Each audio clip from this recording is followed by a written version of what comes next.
Al bloque de plan de beneficios, le vamos a agradecer a la doctora Marta Lucía Gualtero ubicarse aquí en la mesa principal, doctora, que nos acompañe, por favor.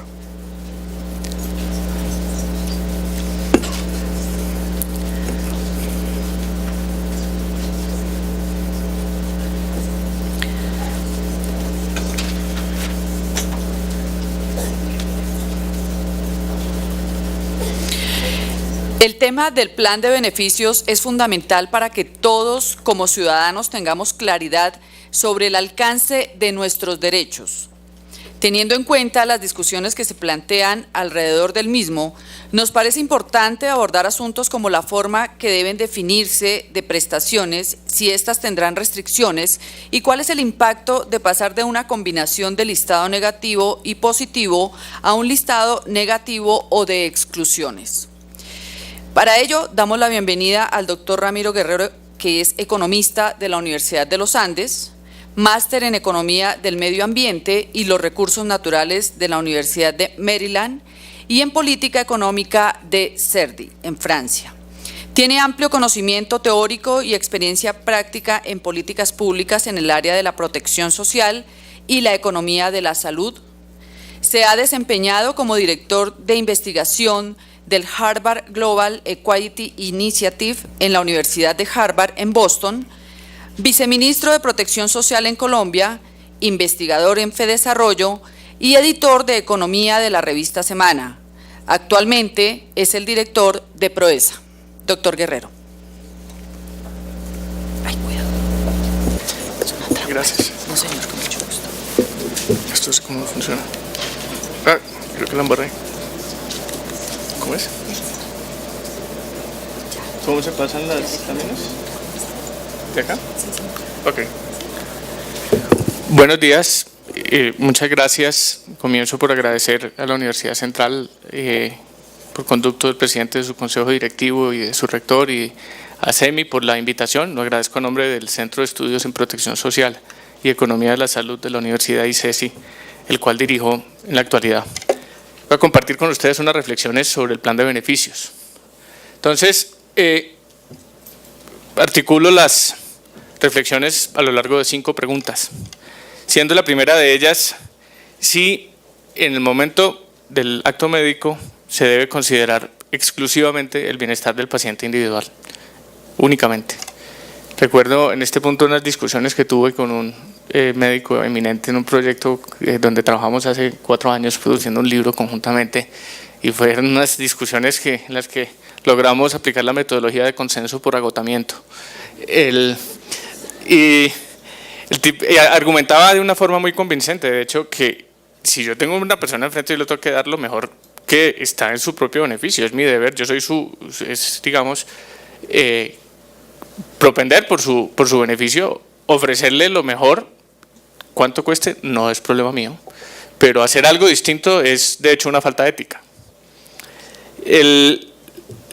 Lo recordé hace 2 meses que salió en el New England Journal of Medicine un editorial con un argumento bastante sugestivo.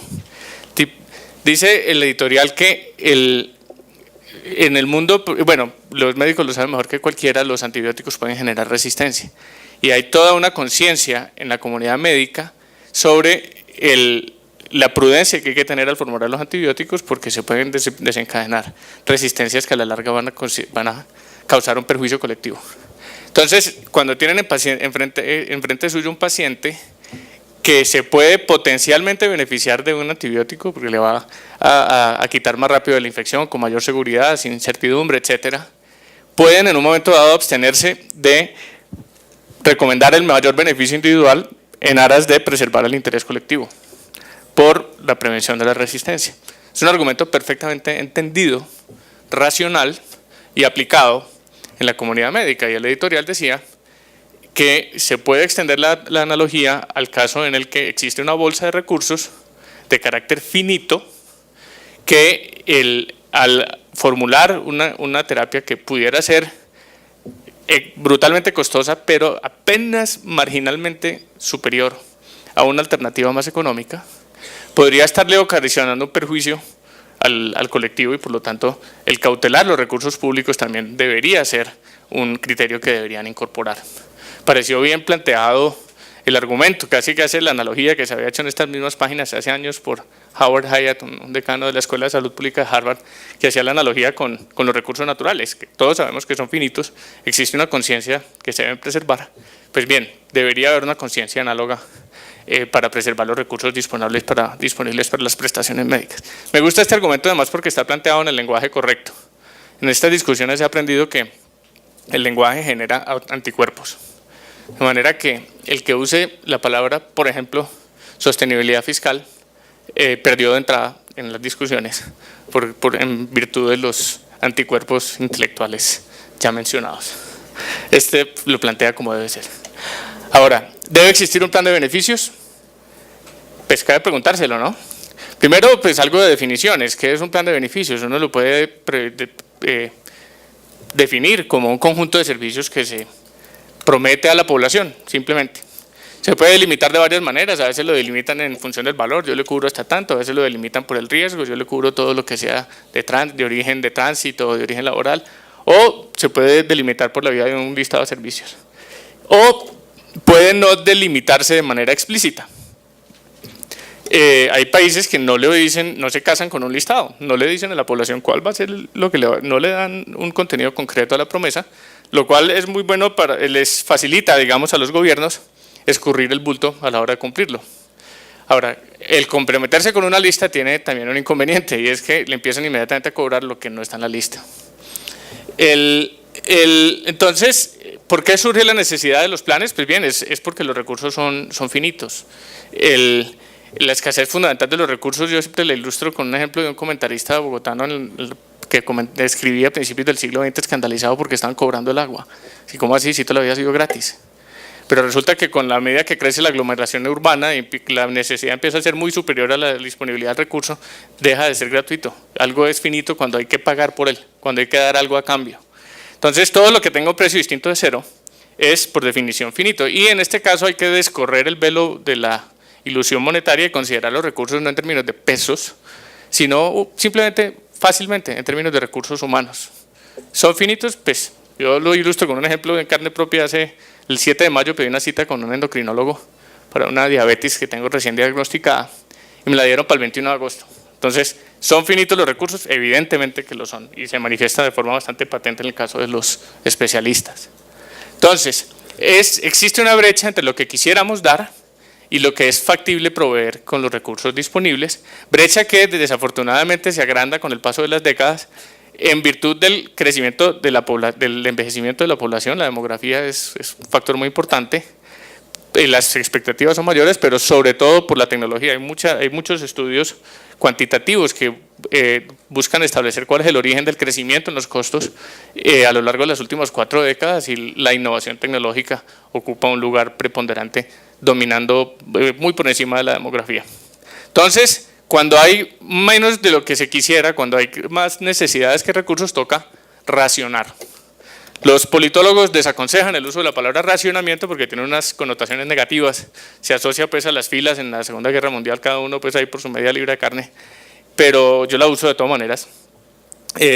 Porque en muchos dominios de la vida económica y social, los bienes escasos se racionan por capacidad económica, por capacidad de pago, ¿cierto? En el mundo hay menos Rolls Royce de los que la gente quisiera. Los pocos que hay, ¿a quién se los queda? Pues el que los puede pagar. Nadie objeta a eso. Pero vamos a racionar el acceso a los servicios de salud por la capacidad de pago. Eso sí es inaceptable. Entonces, de entrada, justifica la intervención estatal y el establecimiento de un derecho que yo creo, y voy a mencionarlo más adelante, es un punto de consenso, la existencia del derecho. Ahora, ¿cómo racionar racionalmente? Pues mediante un plan de beneficios.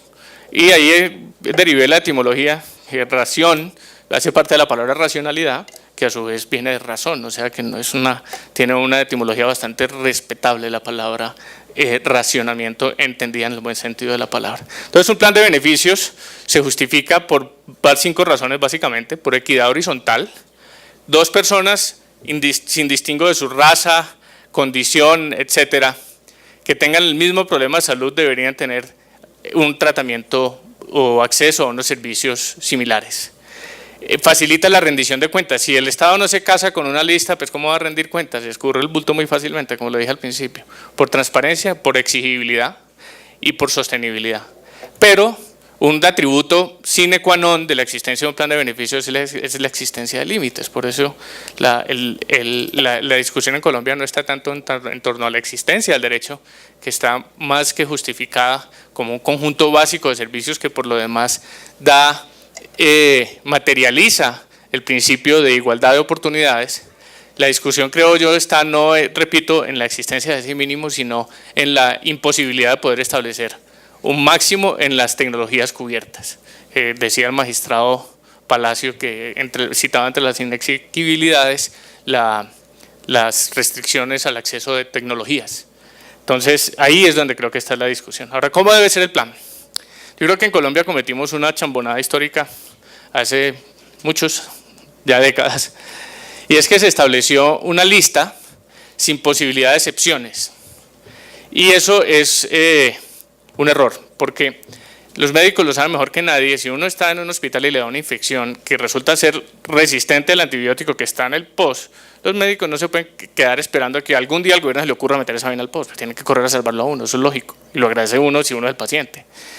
Y puede que el medicamento que le suele servir al grueso de la población resulta que a este paciente en particular resultó ser alérgico. Entonces, el no haber establecido un mecanismo para administrar de manera controlada y racional las excepciones hizo que se desprestigiara la totalidad de la lista, porque era una rigidez pues que no se caía de su peso. Uno puede plantear en este punto que lo que no se dobla se parte. Y creo que hemos perdido mucho tiempo discutiendo sobre la existencia del no POS, cuando creo que el mayor problema no está tanto en la existencia del no POS. Yo creo que el mayor problema está en la forma como el no POS se paga. Como nadie previó las excepciones al principio, se estableció por la vía, digamos casi que de facto, el recobro, que es una figura bastante mal diseñada. Así mejor dicho, si hubieran contratado a alguien para diseñar mal una figura de asignación de recursos públicos, no lo hubiera podido hacer mejor que el recobro, que es una subasta al revés, o sea, una invitación a subir precios, que eso fue lo que pasó más o menos en el sector durante años. Entonces, lo que hay que reformar es la forma como se prestan y se pagan esas prestaciones excepcionales, reglamentar un mecanismo lógico de excepciones y no pelear por la existencia del no POS, porque siempre tendrán sentido médico que haya excepciones. Lo otro que tiene que tener el plan como atributo es ser muy participativo, y en este punto los filósofos, creo que hay que invocar a los filósofos, porque no han resuelto este punto del todo en la filosofía política, y me atrevería a decir en la filosofía del derecho. Se le debe dar prioridad a quien más puede beneficiarse del tratamiento, independiente de qué tan grave está en el punto de partida, o se le debe dar prioridad a los que están más graves, independiente de si se pueden o no beneficiar del tratamiento. Esa pregunta es absolutamente fundamental. Divide, digamos, a las escuelas filosóficas y no ha sido resuelta, y por eso quienes han trabajado en esto, y yo cito mucho a Norman Daniels, con quien tuve el privilegio de trabajar, quien fue a su vez discípulo de John Rawls, el autor de la teoría de la justicia. Daniels desarrolló la teoría de la justicia en el sector salud y pues reconociendo de entrada la inevitabilidad de los límites, establece unos principios que se deben cumplir para el establecimiento de esos límites, que incluyen pues la publicidad, la razonabilidad de las razones, la posibilidad de apelaciones y el hecho de que las discusiones sean vinculantes, es decir, que se pueda al final del día, surtido todo el proceso, agotados todas las instancias, consideradas las excepciones, se pueda obligar a que el límite exista. Y ese es un punto importante sobre el que voy a volver ahora. Entonces, ¿quién debe fijar esto? Yo creo que parte de los problemas que hemos tenido en el sector radica en que hemos tenido una incapacidad colectiva para un auténtico diálogo interdisciplinario. Yo estoy habituado al diálogo interdisciplinario por el accidente de ser hijo de un médico con quien discuto desde que nací. Pero realmente quienes se aproximan desde su respectiva profesión a estos problemas de política pública lo ven desde su sola perspectiva y no reconocen la relevancia de los otros y terminan haciendo chambonadas. Cuando se meten los economistas, por ejemplo, en Oregon en los años 80, cuando decidieron hacer el plan de beneficios de Medicaid, decidieron hacer un ranking de tratamientos rankeados por costo de efectividad y cortar. Y eso fue un escándalo absurdo porque ranqueó por encima la sacada de muelas que la apendicitis. Entonces, porque beneficiaba, había pocos con apendicitis y había muchos con dolor de muela, pues era una cosa pues como…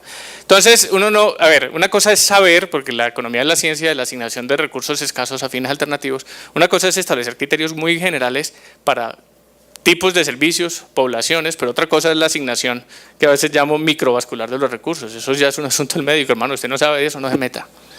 Ahora, lo mismo pasa creo yo, con los abogados. Y aquí creo que tenemos una discusión interesante con Everaldo y sus demás colegas aquí presentes. Y es que ocurre que los derechos, hay una diferencia cualitativa entre los derechos civiles y políticos y los derechos económicos y sociales.